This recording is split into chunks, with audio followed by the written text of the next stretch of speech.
Make your mark and they will come looking for you. There wasn't a whole lot known about Need for Speed Undercover when it was announced, except that it was supposed to include a ton of cinematic flair to tell its story. Taking a page from the American classic that is The Fast and the Furious, an undercover cop is charged with cleaning up the seedier parts of illegal street racing. The game promised an involved story, high-speed highway battles, and insane chases. How could it go wrong? Well, much like Too Fast, Too Furious, a lot went wrong. Need for Speed Undercover is not a good game. It's not even close to a good game. It had the potential to be a good game, but that's about it. One of the main problems is how the progression is set up. Like Midnight Club or Burnout Paradise, you're dropped into an open world that you can drive around in at your leisure. However, unlike those games, there is no point to it. Races and challenges are picked from a menu, you can't actually drive to them in the city to start them. There's also nothing interesting to find in the city.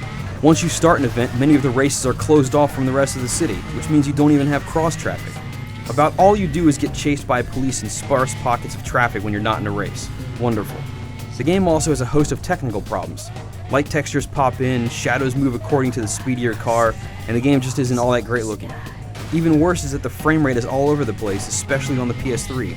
Parts were borderline unplayable because of this. The upgrade system is also weird.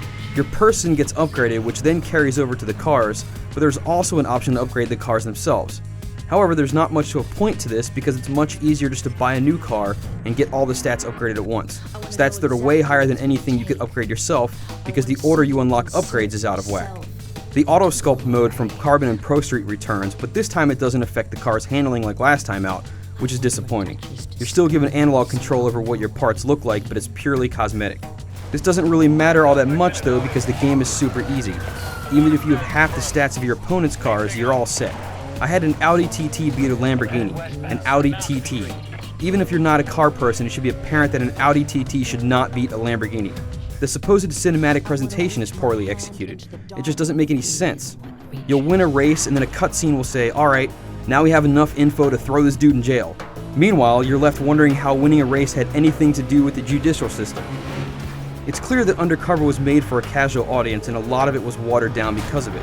The cars handle okay, but it's just not that fun to drive them. The online mode involves a meager one flag capture the flag mode and 2 other normal races, but that's it. If you want a solid racer, look towards Midnight Club or Burnout. They look better and run better. If you still go ahead and get Undercover, well, have fun wasting your money. For the full written review, log on to IGN.com.